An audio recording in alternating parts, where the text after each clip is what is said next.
तो दोस्तों, आपका एक बार फिर से स्वागत है मेरे YouTube चैनल जीके एजुकार्ट में।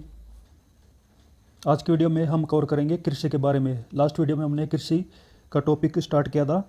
इससे पहले मैं आपको बता देता हूँ कि मेरा जो ये यूट्यूब चैनल है, इसमें मैं लूसेंट बुक से जुड़े सभी सब्जेक्ट को कवर करूँगा। तो मैंने शुरुआत भारतीय अर्थव्यवस्था की है। मैं इससे पहले 19 वीडियो बना चुका हूँ भारतीय अर्थव्यवस्था से जुड़े हुए, जिसमें मैंने भारतीय अर्थव्यवस्था को लगभग कवर कर लिया है। अभी करंटली कृषि को कवर किया जा रहा है और उसके बाद मैं उद्योग जगत को कवर करूंगा। तो ज़्यादा देर ना करते हुए आज का टॉपिक शुरू करते हैं, कृषि और उससे जुड़े संबंधित क्षेत्र।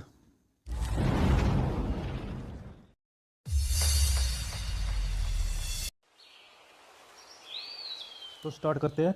कृषिगत उत्पादन को प्रोत्साहन देने हेतु सरकार के द्वारा 24 महत्वपूर्ण कृषि उपजों के न्यूनतम समर्थन मूल्य यानी मिनिमम सपोर्ट प्राइस, जिसको शॉर्ट फॉर्म में एमएसपी बोल दिया जाता है, की घोषणा की जाती है। कहने का मतलब है कि यहाँ सरकार के द्वारा कृषि उत्पादन को प्रोत्साहन देने के लिए 24 महत्वपूर्ण कृषि उपजों का एमएसपी सरकार के द्वारा घोषित किया जाता है, या हर साल घोषित किया जाता है।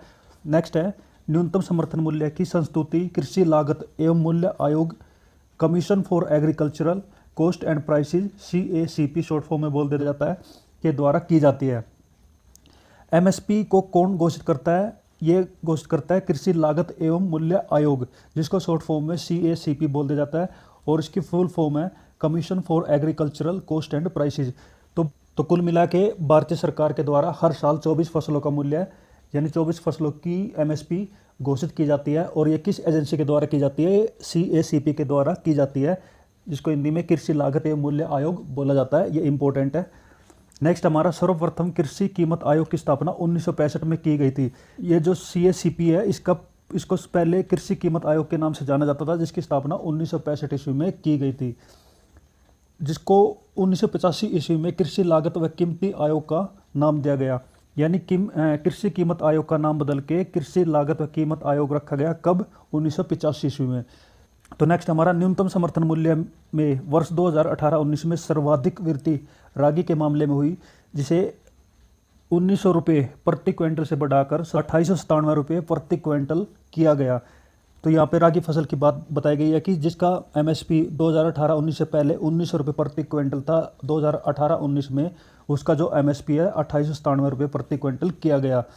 तो इसमें कितनी बढ़ोतरी हुई? 52.5%। 1900 से लेके 2897 रुपये में जो बढ़ोतरी हुई है वो कितनी हुई है? 52.5%। नेक्स्ट हमारा वर्ष 2018-19 के लिए गन्ने की उत्पादन लागत 155 रुपये प्रति क्विंटल आकलित की गई, जबकि पिराई 70 2018-19 के लिए गन्ने के उचित एवं लाभकारी मूल्य 275 रुपये प्रति क्विंटल निर्धारित किया गया। यानी वर्ष 2017-18 के 255 रुपये प्रति क्विंटल से 20 रुपये अधिक है। कि 2018-19 के लिए गन्ने की जो उत्पादन लागत थी, गन्ने को उत्पादन करने के लिए जो खर्च आता है उसको लागत बोला जाता है, वो लागत 155 रुपये प्रति क्विंटल आकलित की गई थी।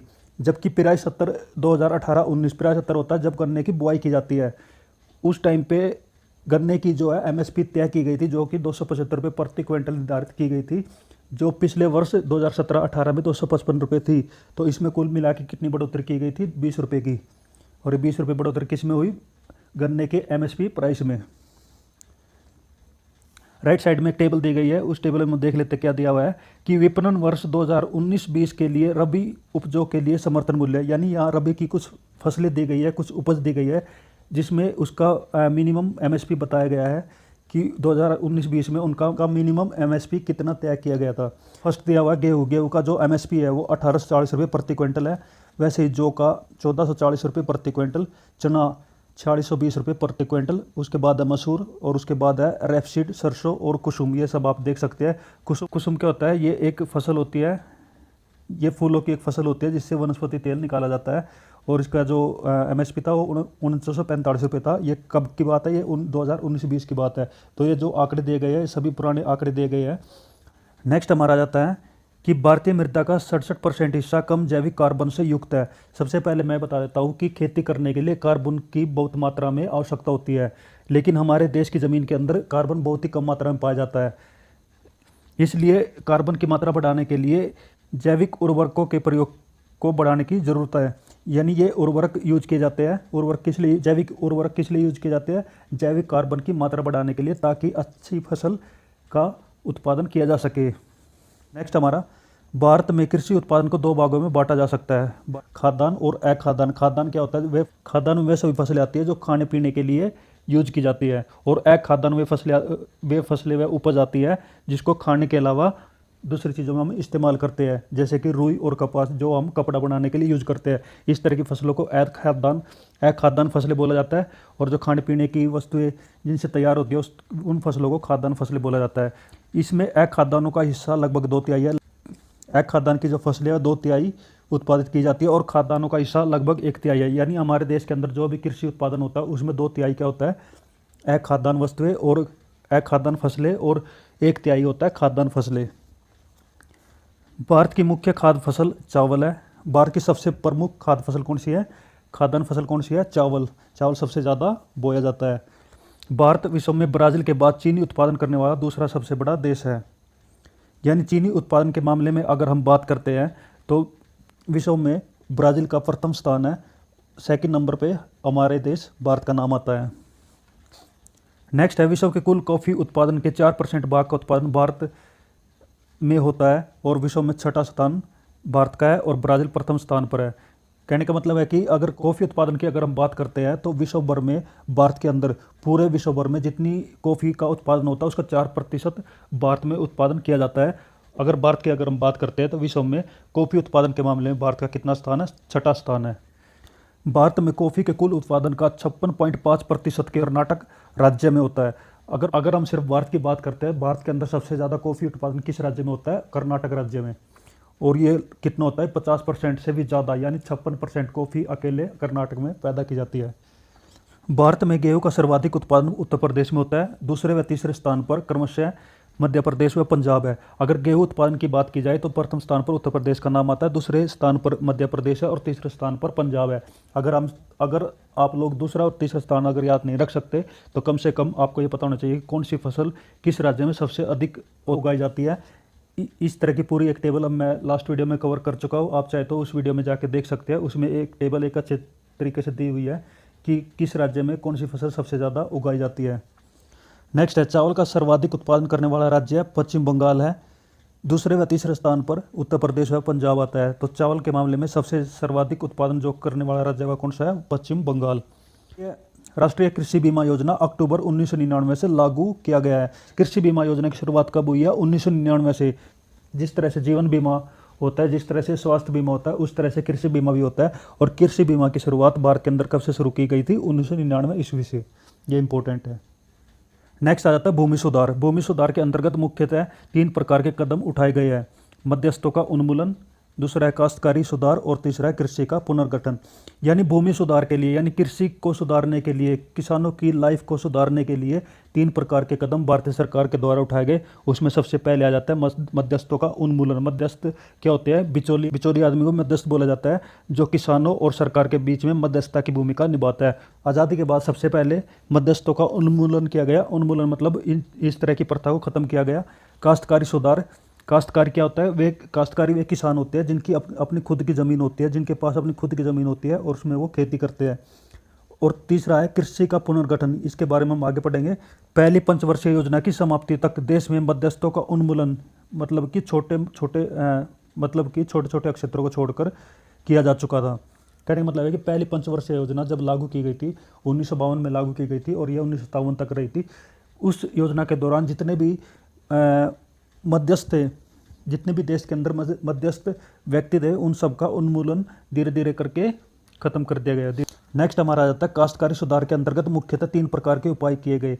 फर्स्ट है लगान का नियमन, सेकंड है काश्त अधिकार की सुरक्षा, तीसरा है काश्तकारों को भूमि का मालिकाना अधिकार। तो काश्तकारी सुधार के लिए ये 3 तरह के कदम उठाए गए थे। एक तो लगान का नियमन करना, यानी भूमि के ऊपर लगाए जाते हैं उनका नियम बनाए गए कि कितना टैक्स वसूला जाएगा, कितना टैक्स लगेगा, कितना टैक्स नहीं लगेगा। काश्त अधिकार की सुरक्षा, यानी जिन किसानों के पास खुद की अपनी ज़मीन है, उनकी ज़मीन को बचाए रखने के लिए उनके लिए कुछ सुरक्षा के उपाय किए गए। सरकार के द्वारा कुछ कदम उठाए गए। काश्तकारों को भूमि का मालिकाना अधिकार, और काश्तकारों को उसकी भूमि का अधिकार दिलाया गया जो कि साहूकारों के कब्जे में थी। तो नेक्स्ट हमारा कृषि के पुनर्गठन के अंतर्गत मुख्य दो प्रकार के उपाय किए गए, जोतों की सीमाबंदी और जोतों की चकबंदी। जोतों की सीमाबंदी क्या होती है और जोतों की चकबंदी क्या होती है हम पढ़ लेते हैं। फर्स्ट है जोतों की सीमाबंदी। जोत का महत्तम क्षेत्रफल है जो राज्यों के कानून के द्वारा निर्धारित किया जाता है तथा जिससे अधिक जोत का होना अवैध माना जाता है।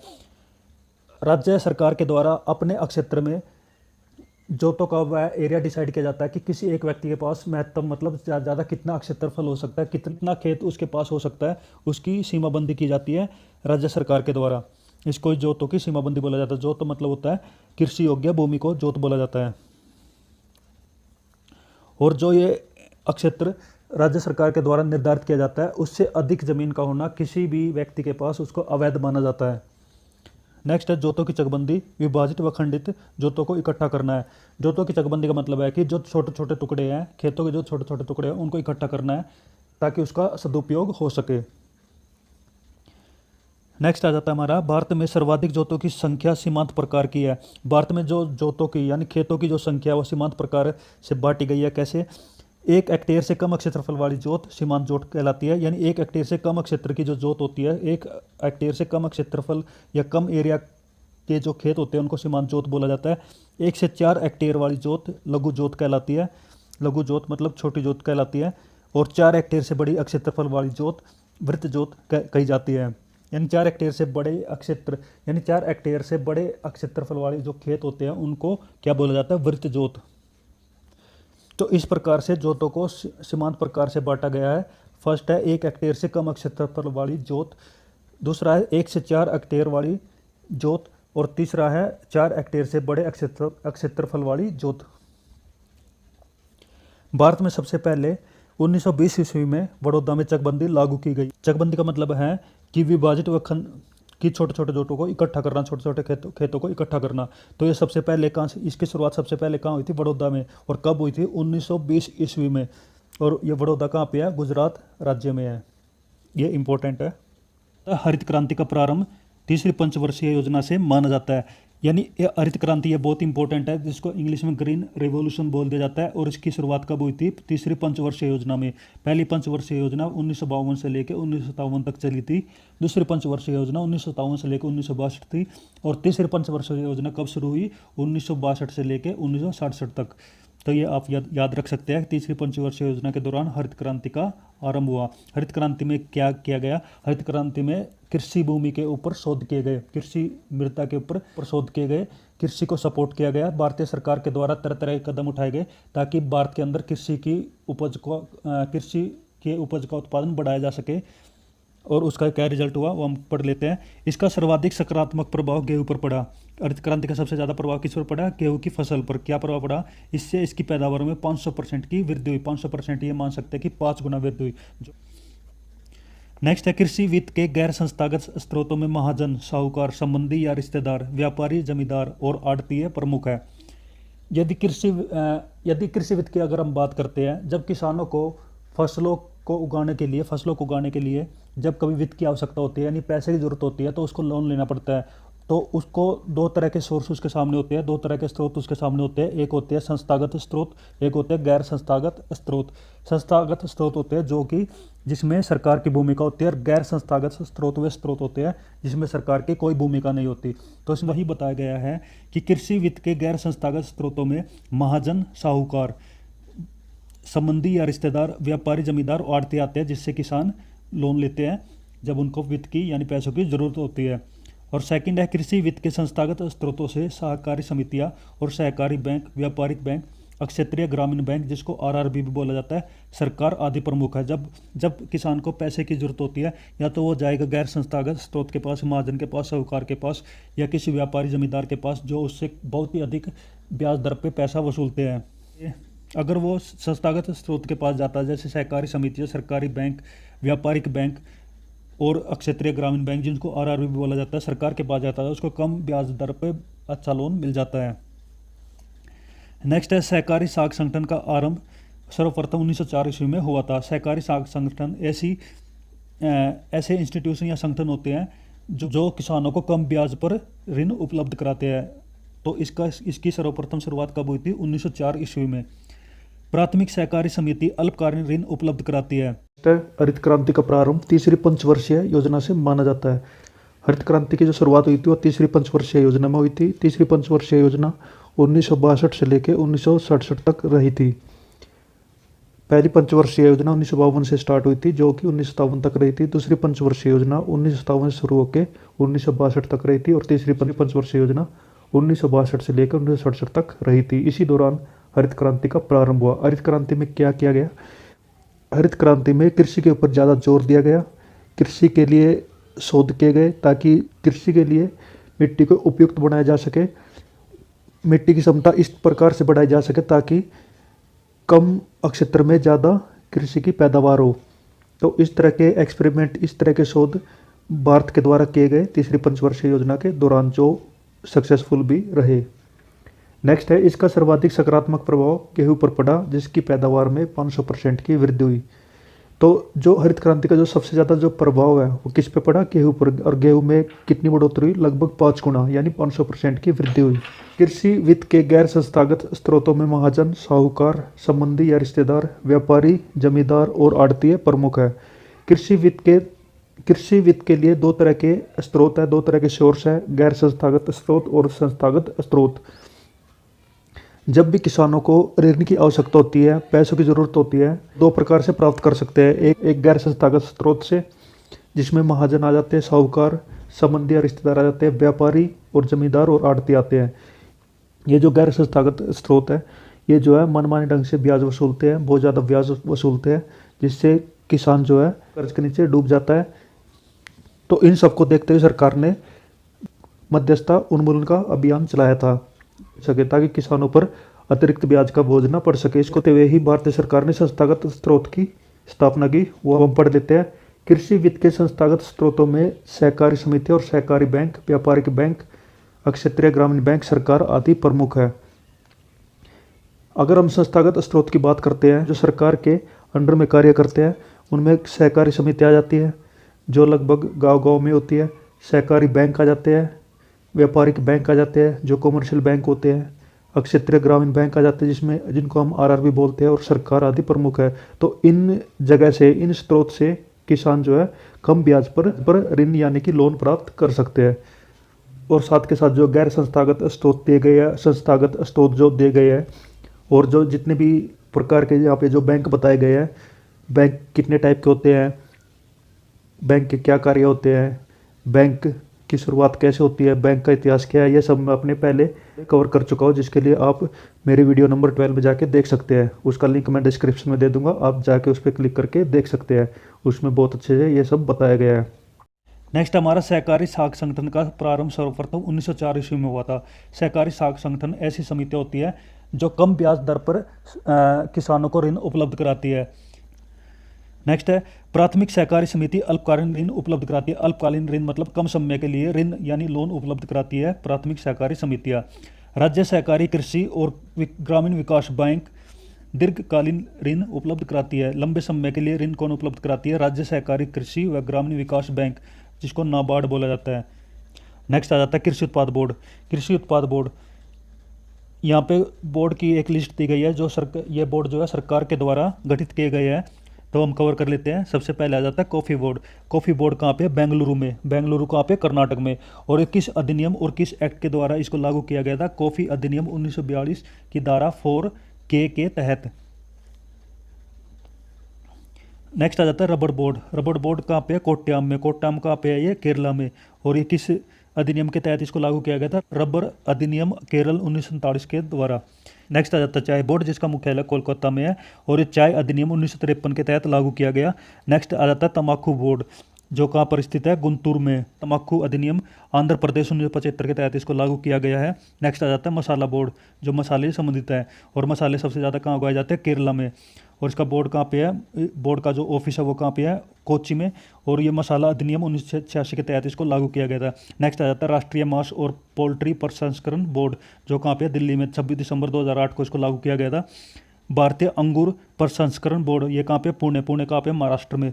और ये कब, इसकी शुरुआत कब हुई? 2 जनवरी 2009 से। नेक्स्ट आ जाता है भारतीय अंगूर प्रसंस्करण बोर्ड पुणे, जो कब लागू इसकी शुरुआत कब हुई थी? जो 2 जनवरी 2009 को। नेक्स्ट आ जाता है राष्ट्रीय जूट बोर्ड, जो कहाँ पे है? कोलकाता में। और कोलकाता कहाँ पे है? वेस्ट बंगाल में। नेक्स्ट आ जाता है राष्ट्रीय मत्स्य विकास बोर्ड, जो कहाँ पे? हैदराबाद। हैदराबाद कहाँ पे? आंध्र प्रदेश की कैपिटल है, और इसको 2006 से इसकी शुरुआत हुई थी। तो यहाँ पर कुछ कृषि उत्पाद बोर्ड दिए गए थे जो हमने कवर कर लिया है, आप इसका एक बार रिविजन कर सकते हैं। नेक्स्ट आ जाता है कृषि से संबंधित अक्षेत्र। कृषि से संबंधित अक्षेत्र जो है वो प्राथमिक अक्षेत्र में आते हैं। तो प्राथमिक अक्षेत्र वे अक्षेत्र होते हैं जिसमें कृषि व्यवसाय से जुड़े संबंधित अक्षेत्र आते हैं। तो फर्स्ट हमारा भारतीय कृषि प्रणाली रोजगार, बारवाही पशुओं और खाद्य प्रदान करते हुए खेती की मिश्रित फसल पशुधन खेती प्रणाली कहलाती है। यानी हमारे देश में के अंदर जो खेती प्रणाली है मिश्रित है, मिक्स्ड है, किस किस के बीच में? फसल और पशुधन के बीच में, यानी कृषि और पशुपालन को एक साथ जोड़ा जाता है। नेक्स्ट है 2014-15 में भारत में 146.3 मिलियन टन दुग्ध का उत्पादन हुआ, जो वर्ष 2013-14 के 137.69 मिलियन टन से 6.26% अधिक है। अब ये इतने आंकड़े दिए गए हैं, ये याद रखने बहुत ही मुश्किल है। इसको एक बार वैसे रिवाइज कर लेते हैं, ये क्वेश्चन एग्जाम में भी बहुत कम पूछे जाते हैं। तो यहाँ पे दुग्ध उत्पादन की बात हुई है, दूध के उत्पादन की बात हुई है। 2014-15 में भारत के अंदर इतने मिलियन टन दूध का उत्पादन हुआ था, और 2013-14 में जो कि 137.69 मिलियन टन था। तो इसमें बढ़ोतरी कितनी हुई? 6.26% की। नेक्स्ट आ जाता है 2014-15 में विश्व में दुग्ध उत्पादन में भारत का प्रथम स्थान था। यहाँ विश्व के दूध उत्पादन का लगभग 18.5% उत्पादित किया गया।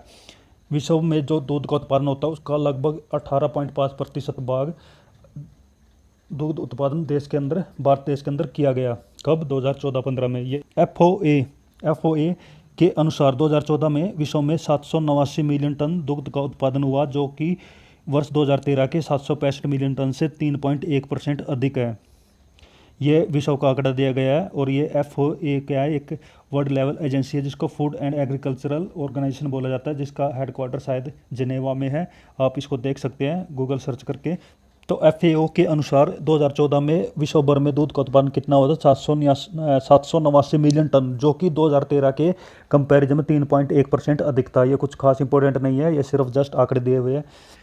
नेक्स्ट हमारा रहता है वर्ष 2014-15 में भारत में प्रति व्यक्ति दूध उपलब्धता 322 ग्राम प्रतिदिन हो गई। यह 2013 के दौरान 294 ग्राम प्रतिदिन के विश्व के औसत से अधिक है। 2013 के दौरान जो विश्व भर में प्रति व्यक्ति दूध की जो औसत निकाली गई है वो 294 ग्राम प्रतिदिन थी, जबकि भारत में 322 ग्राम प्रतिदिन थी, जो विश्व के आंकड़े से बहुत ज़्यादा अधिक है। नेक्स्ट है वर्ष 2014-15 में अंडों का उत्पादन लगभग 78.48 बिलियन तथा मुर्गे के मांस का उत्पादन अनुमानतः 3.04 मीट्रिक टन था। 1 मीट्रिक टन होता है 1000 किलोग्राम के बराबर। तो ये अंडों के उत्पादन की बात की गई है। ये जो आंकड़े हैं सभी पुराने आंकड़े हैं, ये खास इंपॉर्टेंट नहीं है, हम इनका जस्ट रिवाइज कर लेते हैं। नेक्स्ट है मत्स्य उद्योग का हिस्सा देश के जीडीपी का लगभग 1% है, तथा कृषि के जीडीपी का 5.08% है। देश के अंदर जो भी आय, मतलब जो भी देश की कमाई होती है उसको जीडीपी बोला जाता है, और उस जीडीपी में जो मत्स्य उद्योग से जो कमाई होती है वो 1% थी। और कृषि के जीडीपी की अगर बात करें, जो कि सिर्फ कृषि से जो कमाई होती है उसमें अगर मत्स्य उद्योग की बात की जाए तो उसका जो हिस्सा है वो 5.08% था। यानी कृषि के जीडीपी में मत्स्य उद्योग का हिस्सा 5.08% है। 2014-15 में कुल मछली उत्पादन 10.16 मीट्रिक टन था, जो कि 2013-14 के उत्पादन से 6.18% अधिक है। ये मछली उत्पादन की बात की गई है 2014-15 में कितना हुआ था। नेक्स्ट है 2015-16 की पहली 2 तिमाहियों में 4.69 मीट्रिक टन मछली उत्पादन का अनुमान है। नेक्स्ट आ जाता है 2015 के एफएओ की रिपोर्ट के अनुसार भारत में कुपोषित लोगों की संख्या 194.6 मिलियन है। 2015 के आंकड़े की अगर बात करते हैं तो भारत के अंदर जो कुपोषित लोग जिनको अच्छा पौष्टिक आहार नहीं मिलता, जो किसी रोग की वजह से कुपोषित है, उनकी संख्या 194.6 मिलियन थी। आंकड़े किसकी है? एफएओ के। 1 मिलियन होता है 10 लाख के बराबर। इस प्रकार से हमारे देश के अंदर 19,40,000 लोग कुपोषित थे। कब? 2015 में। और ये आंकड़े कौन बताता है? एफएओ। लास्ट हमारा जाता है भारत का कृषि व्यापार। कृषि व्यापार क्या होता है? जो हमारे देश के द्वारा दूसरे देशों के साथ कृषि का व्यापार जो होता है, यानी कृषि से जो फसलें तैयार की जाती है उससे जो भी खाद्य पदार्थ बनाया जाता है उसका निर्यात दूसरे देशों को भारत के द्वारा किया जाता है, और कुछ फसलों का आयात भारत के द्वारा दूसरे देशों से किया जाता है। तो इस आयात निर्यात को कृषि व्यापार बोला जाता है। और वर्ल्ड लेवल पे इसकी निगरानी कौन करता है? विश्व व्यापार संगठन, जिसको WTO यानी वर्ल्ड ट्रेड ऑर्गेनाइजेशन बोला जाता है। तो फर्स्ट हमारा विश्व व्यापार संगठन यानी WTO की व्यापार सांख्यिकी के अनुसार वर्ष 2014 में विश्व व्यापार में भारत का कृषि निर्यात व आयात का हिस्सा क्रमशः 2.40% और 1.40% था। यानी कृषि का जो निर्यात भारत के द्वारा किया जाता है वो लगभग 2.40% था। कब? 2014 में। ये आंकड़े किसने दिए? विश्व व्यापार संगठन ने। और जो आयात भारत के द्वारा किया जाता है वो था 1.40%। और लास्ट हमारा जाता है कृषि सकल घरेलू उत्पाद के प्रतिशत के रूप में कृषि निर्यात वर्ष 2014-15 में 12.08% हो गया। इसी अवधि के दौरान कृषि सकल घरेलू उत्पाद के प्रतिशत के रूप में कृषि आयात कितना हो गया? 5.82%। यानी 2014-15 में जो कृषि का जो निर्यात किया गया वो कुल जीडीपी का कितना था? 12.08%। कहने का मतलब है कि कृषि का जो निर्यात किया जाता है वो जीडीपी का कितना था? 12.08%। और जो आयात कृषि का किया गया 2014-15 में वो कितना था? 5.82%। किसका? जीडीपी का। तो जीडीपी के कंपैरिजन में कृषि के आंकड़े बताए गए हैं। तो ये हमारा आज का टॉपिक था कृषि के बारे में, कृषि से संबंधित क्षेत्र के बारे में। जिस पहले फसल उत्पादन के बारे में हमने पढ़ा, उसके कुछ कृषि उत्पाद बोर्ड भी हमने इस वीडियो में कवर किए हैं। तो आपको ये वीडियो कैसी लगी है, आपकी समझ में आई है तो कमेंट करिए। अगर आप कुछ इंप्रूवमेंट चाहते तो वो मुझे बताइए। ये वीडियो आज हम यहीं पर ही ख़त्म करते हैं। इससे नेक्स्ट वीडियो जो होगी हमारी वो उद्योग जगत को लेकर होगी। उद्योग जगत भारतीय अर्थव्यवस्था का लास्ट टॉपिक होगा जो मैं इसके बाद कवर करूँगा। उसके बाद भारतीय अर्थव्यवस्था खत्म हो जाएगी, फिर हम लुसेंट बुक के किसी दूसरी सब्जेक्ट को स्टार्ट करेंगे। तो दोस्तों, अगर ये वीडियो अच्छी लगी है, आपकी समझ में आई है तो इसको लाइक करिए, शेयर कीजिए अपने दोस्तों के साथ जो कंपटीशन एग्ज़ाम की तैयारी करते हैं, और ख़ासकर वे जो लुसेंट बुक से भारतीय अर्थव्यवस्था की तैयारी कर रहे हैं। तो दोस्तों, खुश रहिए, मुस्कुराते रहिए और साथ के साथ अच्छी तैयारी करते रहिए, पढ़ते रहिए। बेस्ट ऑफ लक सभी को, सब जल्दी जल्दी सक्सेसफुल हो, अच्छी जॉब सभी को मिले। तो दोस्तों, जय हिंद, जय भारत, वंदे मातरम।